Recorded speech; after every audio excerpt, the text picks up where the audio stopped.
नमस्कार दोस्तों, स्वागत है आपका हमारे अगले डिक्टेशन में। आज का डिक्टेशन जनसत्ता से है। बचा हुआ भाग कुरुक्षेत्र मैगजीन से लिया है। शुरू करेंगे 3 सेकंड में। अजीब है कि दिल्ली के मुख्यमंत्री अरविंद केजरीवाल को लेकर चर्चा का मुख्य बिंदु यह हो गया है कि वे अपने भोजन में क्या क्या और क्यों खा रहे हैं। हालत यह है कि अदालत में मुकदमे के समांतर उनके खान पान को लेकर बहस हो रही है। एक और प्रवर्तन निदेशालय यानी ईडी का कहना है कि केजरीवाल जेल में जानबूझकर ऐसा खाना खा रहे हैं जिससे उनके शरीर में शर्करा का स्तर बढ़ जाए और बीमारी के बहाने वे जमानत पर जेल से बाहर निकल आए।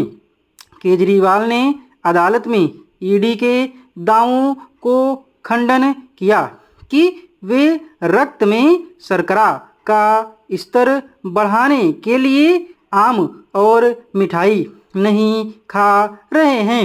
इस मसले पर खींचतान का अंदाजा इससे लगाया जा सकता है कि अब सफाई के तौर पर कहा जा रहा है कि केजरीवाल के घर से 48 बार खाना आया, उसमें केवल 3 बार आम आए थे। जाहिर है इस बात का हिसाब रखा, देखा और परखा जा रहा है कि कितनी बार और क्या क्या खाना आया और उसका शरीर पर क्या असर हो सकता है। कभी जेल की 4 दीवारी के भीतर आलू पूड़ी तो कभी आम या मिठाई खाना या वजन बढ़ना या फिर चिकित्सक की निर्धारित सूची से अलग भोजन करना मुद्दा बन रहा है। ईडी की यह दलील भी हैरान करती है कि केजरीवाल कुछ खास चीज़ें खाकर अपने शरीर में किसी ज़्यादा बड़ी दिक्कत को न्योता दे रहे हैं ताकि उन्हें जमानत मिल जाए। गौरतलब है कि केजरीवाल मधुमेह के मरीज हैं और उन्हें रोजाना इंसुलिन लेनी पड़ती है।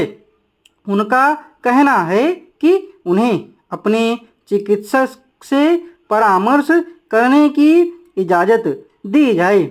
निश्चित रूप से वे जिस पद और कद के व्यक्ति हैं और यूँ भी उनका सेहत के लिहाज से चिकित्सीय परामर्श की सुविधा मिलनी चाहिए। मगर एक पहलू यह भी है कि जेल में रहते हुए उन्हें जैसा भोजन मिल रहा है वैसा किसी अन्य कैदी को शायद ही मिलता हो।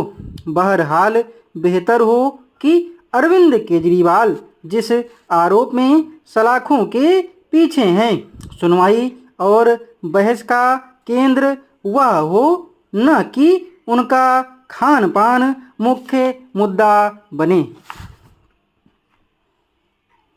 खादी और ग्रामीण उद्योगों में रोजगार वृद्धि की बड़ी वजह कोरोना महामारी भी है, जिसके कारण पिछले 2 वर्षों में लाखों लोगों को रोजगार से हाथ धोना पड़ा है।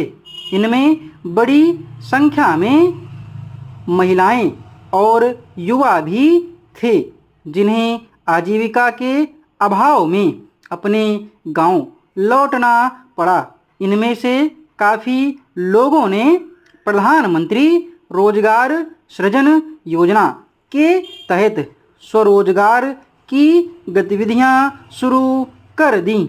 उस दौरान अर्थव्यवस्था को सहारा देने के लिए घोषित उपाय भी उनके काम आए और खादी ग्रामोद्योग में रोजगार पाने वालों की संख्या बहुत बढ़ गई। डिक्टेशन की स्पीड 90 शब्द प्रति मिनट रही है। इस डिक्टेशन की पीडीएफ और आउटलाइन आपको टेलीग्राम पर दी जा रही है। टेलीग्राम चैनल का लिंक नीचे डिस्क्रिप्शन बॉक्स में दिया हुआ है, वहाँ से आप ज्वाइन करके पीडीएफ और आउटलाइन पा सकते हैं। धन्यवाद।